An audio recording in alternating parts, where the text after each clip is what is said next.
Hello guys, welcome back to the channel our study Adda. Guys, आज का chapter है हमारा काठमांडू। इस चैप्टर के राइटर हैं हमारे विक्रम सेठ जी। और विक्रम सेठ को ट्रेवलिंग का बहुत ज्यादा शौक था।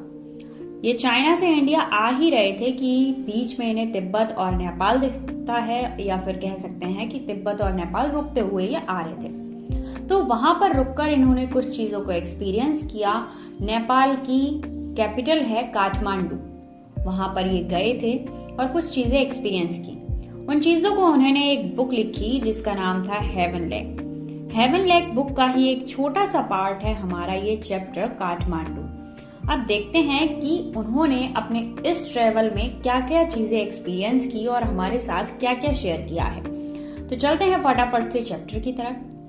गाइस, चैप्टर स्टार्ट होता है राइटर एक होटल में एक छोटे से रूम में, जो कि सस्ता था, वहां पर रुके हुए थे क्योंकि वो पूरे दिन की ट्रेवलिंग से थक चुके थे और आराम करना चाहते थे। तो वो फटाफट से अपने रूम में जाते हैं और सो जाते हैं। 6-7 घंटे की नींद लेने के बाद सुबह होती है। तो सुबह को वो मिस्टर शाह के नेफ्यू और सन के साथ टेम्पल घूमने जाते हैं। काठमांडू के 2 टेम्पल, एक तो हिंदूज के लिए बना हुआ था और दूसरा बुद्धिस्ट के लिए। जैसे ही वो पशुपतिनाथ टेम्पल में एंट्री करने ही वाले होते हैं कि उन्हें एक बोर्ड दिखाई देता है कि यहाँ पर केवल हिंदुओं की ही एंट्री होगी। एंट्री करते हैं। वो लोग देखते हैं कि कैंपस में बहुत ज्यादा भीड़ है, बहुत ज्यादा श्रद्धालु हैं, बहुत ज्यादा टूरिस्ट लोग हैं और साधु संत सब वहां पर प्रेजेंट थे। अब ये सारी चीजें हमारे राइटर नोटिस कर रहे थे। राइटर ने और उनके जो साथी थे उन सभी ने मंदिर में चढ़ाने के लिए फूल लिए। वहां की जो भीड़ थी वो एक दूसरे को पुश कर रही थी ताकि जल्दी से मंदिर में पहुंचा जा सके और फटाफट से चढ़ावा चढ़ाकर पुजारी के पास जाकर पूजा करवाई जा सके और मंदिर से बाहर निकला जा सके। इस होड़ में लाखों लोग वहां पर खड़े थे, कुछ लाइन में लगे थे, कुछ घूम रहे थे। मंदिर में काफी ज्यादा भीड़ थी और मंदिर के बाहर बोर्ड लगा ही हुआ था कि केवल यहाँ पर हिंदू श्रद्धालु ही आ सकते हैं। कि तभी नेपाल की प्रिंसेस की एंट्री होती है। सारे लोग उनके सम्मान में झुक जाते हैं और मंदिर तक का रास्ता साफ कर दिया जाता है। इसी बीच राइटर देखते हैं कि जो मंदिर का गेट है उस पर कुछ फॉरेनर साधु संत वाली ड्रेस पहनकर खड़े हुए थे और जो गेट था वहां पर एक गार्ड लगा हुआ था। वो गार्ड उन लोगों को अंदर एंट्री नहीं दे रहा था क्योंकि उनके फेस से ही पता चल रहा था कि ये फॉरेनर हैं और इसीलिए वो उनको अंदर एंट्री नहीं दे रहा था। और राइटर इन सब चीजों को बड़ी ध्यान से देख रहे थे। तभी वो शांति से खड़े देख ही रहे होते हैं कि सामने देखते हैं कि 2 बंदर आपस में लड़ रहे थे। लड़ते लड़ते एक बंदर शिवलिंग के ऊपर चढ़ जाता है। शिवलिंग से वो बिल्डिंग की तरफ चढ़ता है और बिल्डिंग से वो वहां पर बह रही एक हॉली रिवर पर जाकर पहुंच जाता है। राइटर की नजर जब उस रिवर के पास जाती है, जो कि वहां की बहुत फेमस नदी है, तो वहां पर कुछ औरतें अपने गंदे कपड़े धो रही थीं और मंदिर के जो बचे हुए सूखे फूल हैं वो एक बड़ी सी बिल्डिंग की विंडो से उस रिवर में फेंके जा रहे थे। और उस रिवर में एक मूर्ति भी थी, जो मूर्ति आधी पानी में थी और आधी ऊपर थी। तो वहां के लोगों का मानना था कि ये मूर्ति जब पूरी तरीके से डूब जाएगी तो कलयुग आ जाएगा और ये कलयुग खत्म हो जाएगा। जैसा कि हम सभी जानते हैं कि जो अभी जो युग चल रहा है वो कलयुग है। तो वहां के लोगों का ऐसा मानना था। अब ये सारी चीजें राइटर बहुत ही ध्यान से देख रहे थे। गाइस, आप हिंदू हो या मुस्लिम, सभी लोग जानते हैं कि हमारे हिंदू धर्म में 4 युग हैं, सत्ययुग, द्वापर युग, त्रेता युग और कलयुग।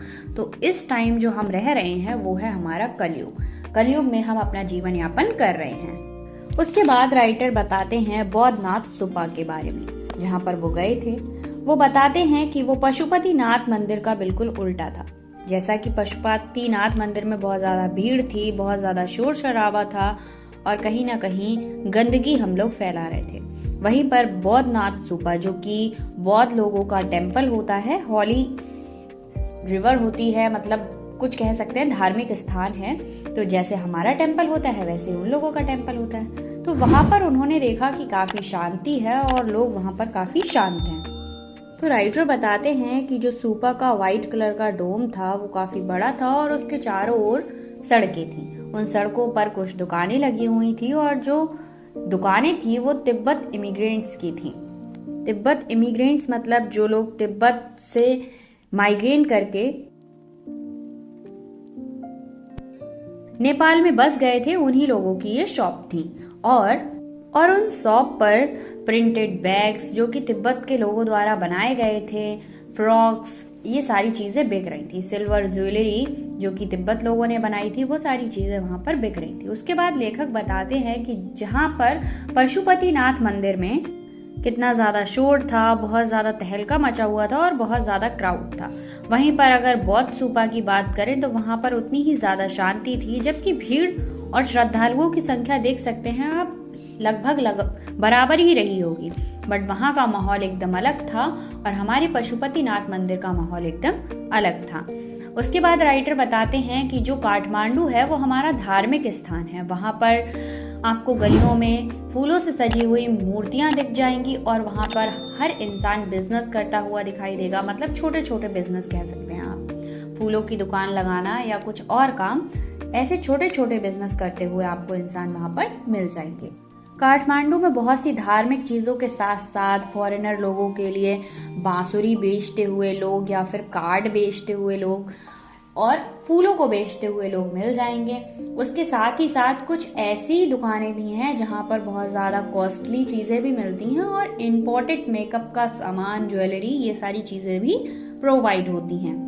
कुछ दुकानों में आपको पुराने कैमरा रोल मिल सकते हैं, मतलब रोल्स मिल जाएंगे जो पुराने कैमराज में यूज होते थे।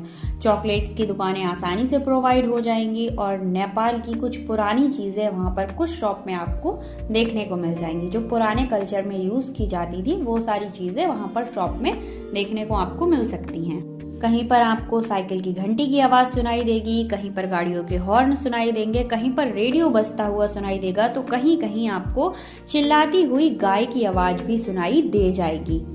फिर हमारे राइटर बताते हैं कि उन्होंने एक मार्जी पोल्स यानी भुंटा खरीदा जिस पर नींबू का जूस और नमक लगाकर दिया जाता है। तो गाइस कमेंट में जरूर बताना कि किस किस को भुना हुआ भुंटा पसंद है, ठीक है। उसके बाद हमारे राइटर कुछ लव के लिए बुक्स खरीदते हैं, लव वाली बुक्स खरीदते हैं, लव कॉमिक्स खरीदते हैं मतलब। अब राइटर एक कोको कोला पीते हैं ताकि उनके पेट में जो खाना है वो अच्छे से डाइजेस्ट हो सके। उसके बाद वो अपने घर तक जाने के लिए कुछ एडवेंचर सी प्लानिंग करते हैं। वो प्लान करते हैं कि वो पटना तक बस से जाएंगे, उसके बाद वो गंगा तक बोट से जाएंगे, एंजॉय करते हुए जाएंगे, मतलब बोट के द्वारा जाएंगे ताकि वो पानी के जो मजे हैं वो ले सकें। वहां से वो बनारस पहुंचेंगे, बनारस के बाद वो सैर करते हुए यमुना नदी तक जाएंगे, फिर आगरा क्रॉस करते हुए वो दिल्ली पहुंच जाएंगे। तो ये उनके लिए बहुत ही एडवेंचरस ट्रिप रहा। ये सब कुछ हमारे राइटर यानी नरेटिव प्लान करते हैं, बट जो हमारे नरेटर थे वो एकदम एग्जॉस्ट हो चुके थे, थक चुके थे। अब उनका घर जाने का बहुत ज्यादा मन था, वो पहले ही थक चुके थे। तो अब जो नरेटर हैं वो कहते हैं मैं जल्दी से घर पहुंच जाऊं। तो वो नेपाल एयरलाइंस पहुंचते हैं और अपने लिए एक टिकट बुक करा लेते हैं। तभी उनको एक फ्लूट सेलर दिखाई देता है जो बांसुरियां बेच रहा था। पता नहीं राइटर को वो दूसरों से अलग लग रहा था और वो एक चौराहे के किनारे पर खड़ा हुआ था, हाथ में एक पोल जैसा पकड़े हुए था जिसमें कई सौ बांसुरियां लगी हुई थी और वो एक डिफरेंट सी वॉइस निकाल रहा था। सबसे बड़ी बात यह है कि वो हमारे नरेटर यानी हमारे जो राइटर हैं उनके रूम से बिल्कुल पास ही था, मतलब उनके होटल के बाहर ही वो खड़ा हुआ था। अब वो बांसुरी बेचने वाला कर क्या रहा था कि बार बार मौका लगते ही अपने जो हाथ में पोल था उसको नीचे रखता और उसमें से एक बांसुरी निकालता और इतना ज्यादा काम था वो कि उससे निकलने वाली जो आवाज थी, मीठी आवाज, बहुत ही अच्छी लग रही थी और वो एक मधुर सी आवाज निकालता उसमें से। अब गाइस कहने का मतलब यहाँ पर ये है कि वहां पर इतना ज्यादा शोर शराबा था, फिर भी उस बांसुरी वाले की आवाज ऑथर को इतनी ज्यादा क्लियर सुनाई दे रही थी कि कुछ तो अट्रैक्टिव था, कुछ तो डिफरेंट था। उस फ्लिट वाले को बहुत ज्यादा एफर्ट नहीं लगाना पड़ रहा था अपने सामान को बेचने के लिए। अब जबकि वहां पर जो और हॉकर्स थे उन लोगों को चिल्ला चिल्ला कर लोगों को बुलाना पड़ रहा था और अपना सामान बेचना पड़ रहा था। बट जो वो फ्लूट वाला था उसको बहुत ज्यादा मेहनत नहीं करनी पड़ रही थी, उसका सामान आसानी से ही सेल हो रहा था। उस फ्लूट सेलर को देखकर ऐसा लग ही नहीं रहा था कि उसका कोई इंटरेस्ट रहा होगा फ्लूट को सेल करने में। और वो कभी कभी जैसे ही मौका लगता वो वहां पर खड़े हुए फ्लूट वाले से बात करने लगता। फ्लूट बजाना छोड़कर उसे अपनी फ्लूट बेचने में बिल्कुल भी इंटरेस्ट नहीं आ रहा था। बट राइटर कह रहे थे कि उनको ऐसा लग रहा था कि ये काम ये सालों से कर रहा है और ये जो तरीका है इसका डिफरेंट तरीका ही उसकी बांसुरी को सेल करने का बेस्ट तरीका है, इसीलिए शायद वो ऐसा कर रहा है। राइटर बताते हैं कि उसकी बांसुरी की आवाज सुनकर राइटर वहां से हिल ही नहीं पा रहे थे क्योंकि उसकी बांसुरी की आवाज काफी मधुर थी। और राइटर ये भी बताते हैं कि जब भी वो बांसुरी की आवाज सुनते हैं मग्न हो जाते हैं, ठीक है, उसमें लीन हो जाते हैं। बांसुरी का जो साउंड है वो एक यूनिवर्सल साउंड है और उसमें खो जाना सबके लिए नॉर्मल है, ठीक है, मतलब हर कोई उसमें खो सकता है। इस फ्लूट जो राइटर हैं उनको बांसुरी सुनने का बहुत ज्यादा मन होता है और वो ऐसा चाहते हैं कि वो हमेशा बांसुरी ही सुनते रहें। तो आपको बता दूं कि जो बांसुरी होती है वो कई तरीके की होती है और उसकी जो वॉइस होती है वो भी कई तरह की होती है और उसको बजाने का तरीका भी कई तरह का होता है। फॉर एग्जाम्पल शाकुहाची जो कि जापान में बजाया जाता है, डीप bansuri, Hindustani classical music, high plates, flute in China. तो बहुत सारे तरीके की बांसुरी बजाई जाती हैं और डिफरेंट देशों में बजाई जाती हैं। राइटर का कहने का मतलब है कि जो साधारण रूप से मनुष्य जाति को अपने से जोड़ लें, तो जब भी हम बांसुरी को सुनते हैं उसमें लीन हो जाते हैं, तो मतलब बांसुरी हमें अपने से जोड़ लेती है और हमारी बॉडी एक पॉजिटिव एनर्जी से भर जाती है। तो जब कोई बांसुरी बजाता है तो उसमें फूंकता है और फूंकने से एक म्यूजिक निकलता है और जब वो इंसान सांस लेने के लिए रुक जाता है तो उस बांसुरी से म्यूजिक निकलना भी बंद हो जाता है। राइटर बताते हैं कि जब वो फॉरेन में थे तो ये सारी चीजें ना ही उन्होंने सुनी थी बहुत दिनों तक और ना ही इनके प्रति उनका कोई लगाव था। बट अब जब वो वापस आए हैं तो उन्हें महसूस हो रहा है कि ये सारी चीजें कितनी लगाव रखती हैं और इनमें खो जाना कितना अच्छा होता है। तो यही बताया गया है हमारे चैप्टर में। आई होप आपको चैप्टर समझ आया होगा। मिलते हैं नेक्स्ट वीडियो में न्यू चैप्टर की समरी के साथ।